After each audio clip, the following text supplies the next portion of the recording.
존재감이 없다, 뭐 하는 거냐, 뭐 이런 얘기들이 있었는데 우회 없이 직진 혁신의 의지를 밝히는 건가 모르겠습니다. 최근에 혁신위가 송영길 전 대표 또 이상민 의원 등의 실명 거론을 하면서 작심 비판을 하고 있는데 어떻게 보십니까? 혁신위의 움직임.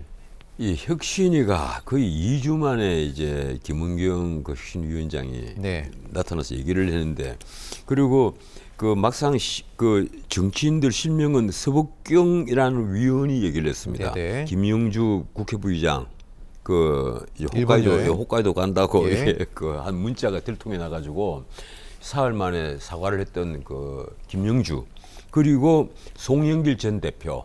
이 송영길 전 대표에게는 좀 적나라한 얘기를 했어요. 예? 검찰과의 싸움은 법정에서 해라. 네.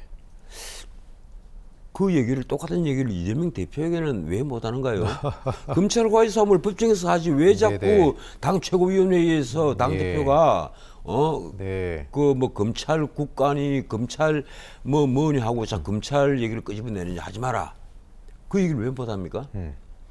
그 송영길 대표에게는 그렇게 얘기를 했어요. 검찰과의 싸움은 법정에서 해라. 그리고 진짜 타깃으로 삼은 사람은 이상민 의원이겠죠. 네. 이상민 의원이 대표를 하는 반명 세력, 그게 타깃이겠죠. 그래서 이상민 대표에게는 옆집 불구경하는 것 아니지 않느냐, 이런 식의 얘기를 서복경 위원이 했단 말이에요. 쉽게 말하면 옆집 불구경도 그냥 불구경하면서 안타까워하는 것이 아니라 막 웃으면서 재밌어하는 그런 불구경하는 것 아니냐, 이런 식의 비아냥입니다. 그렇다면 이런 그 혁신위의 태도는요, 친명과 비명 이제 갈라섭시다는 얘기로 제게는 보입니다. 네. 그렇지 않아도 지금 이낙연 전 대표가 6월 말에 귀국을 한 다음에 아직까지 안 만나주고 있잖아요. 그렇죠. 지금 명락회동이 아직까지는 불발되고 있습니다. 네. 그 말은 뭔가 하면 이낙연 쪽에서 굳이 이재명을 바삐 만날 일은 없다. 지금 어차피 이 야당을 지지하는 국민들의 시선, 어떻게 보면 막 반윤석열 정부의 그 국민들의 시선은 이미 이재명에게서 절반 이상이 이낙연 쪽으로 향해 있단 말이에요. 아, 그렇게 보세요? 예, 제가 보기에는 그래요. 네. 그만큼 왜 그런가 하면 이재명 대표가 안고 있는 리스크가 너무 많습니다. 그리고 사람들이 이재명을 좋아하는 사람들도 그런 네. 생각은 다 해요.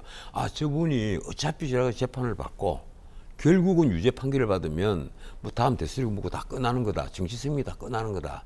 단지 저분이 감옥 가지 않았으면 좋겠다. 뭐 이 정도의 희망을 갖고 있는 분들이 의외로 많습니다. 네. 그래서 지금 그 야당의 세력은, 그리고 거기에 호남이 본가잖아요. 특히 호남에서는 친 이재명의 네.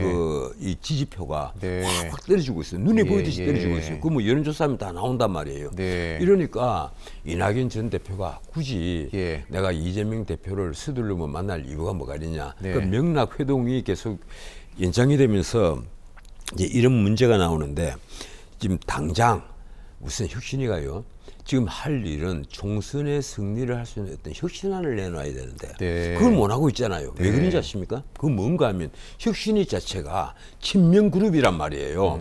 혁신위가 제대로 기능을 하려면 친명도 반명도 아닌 문자 그대로, 그리고 적어도 지도부를 압도할 수 있는 리더십이 있는 혁신위원들이 보여야 되는데 네. 혁신위원회는 눈을 씻고 봐도 그런 분은 아무도 안 보이고 오히려 친명에 그냥 그 뭐라고 하나 복무하는 그런 그 정치계 현역도 아닌 조금 현역을 하고 싶어하는 네. 그럴 정도의 그 인사들로만 보이니까, 경계선 어디쯤에 예. 있는? 예.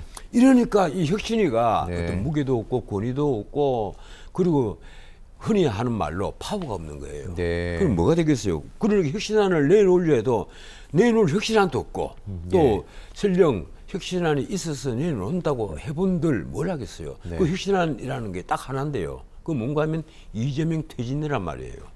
그 친명계 혁신위니까 그게 안 되겠죠. 예. 지금. 예. 이재명 물러나라 이 얘기를 못 네, 하지 네. 않습니까? 예. 이러니까 혁신위는 네. 그냥 이재명을 대리하는, 이재명이 하고 싶어하는 말을 예. 대신해주는 그런 위원회에 지나지 않아 보인다. 네. 이 말씀을 드리겠습니다. 근데 지금 혁신위가 민주당이 돌고 있는데 보란 듯이 지난 부동산 투기 의혹, 재산 신고 누락으로 출당됐던 김홍걸 의원이 지난번에 한번 시도했다 안 되고 이번에 복당됐더라고요. 예, 이번에 복당됐죠. 그런데 그것뿐이 아니에요. 예. 또 혁신위는 또 하는 말이 있어요. 우리가 불체포 특권 포기하자. 네. 이 얘기를 제1 안건으로 내놓았는데 민주당에서 그다음 의총이 딱 열렸잖아요. 그 안건으로 채택조차 되지 않았습니다. 표류하고 있습니다. 예, 그럼 혁신위는 뭐냐 이거예요. 그럼 예. 우리는 뭐냐 이러는데 거꾸로 우리가 말을 해야 합니다. 혁신위의 진짜 본의가 무엇이냐. 정말 체포동의안 포기냐. 그건 이재명 대표가 교섭단체 대표연설에서 그 연설을 하니까 그걸 뒷받침해 준 것이고, 만약에 체포동의안 그 앞으로 오면 다 네. 가결시켜 주겠다 이런 식의 결정이라면 그건 이재명 대표의 뜻에 정말 반하는 게 된다. 곧 올 테니까. 이게 백인동 사건이 이제 수사가 끝났단 말이에요. 검찰은 백인동 더하기 이게 상방울 대북 송금 연루까지 보태느냐 안 보태느냐, 지금 정자동은 아직까지 수사가 시작이 됐고, 그래서 지금 고민을 하고 있는 거예요, 검찰이. 네. 어차피 제가 보기로는 8월 초에는 아마 또 보낼 생각인데, 그러면 이럴 때 이 앞으로 민주당이 선택을 할 스탠스가 뭐냐? 네. 제가 보기로는 혁신위도 정말 고민을 하고 있을 겁니다. 그런데 어떻든 이 김원경 혁신위원장이 출범하고 나서 2주 만에 나타나서 이제 기껏 한 것은 송영길 공격하고 그리고 이상민 의원을 공격했다. 네. 그래서 난 이건 참 어리석은 거다. 김명주 국회부의장부터 사퇴하도록 하세요. 예. 이 말씀을 드리겠습니다. 알겠습니다. 변호사님 훈수 여기까지 듣겠습니다. 전원책 변호사님 고맙습니다. 예, 고맙습니다.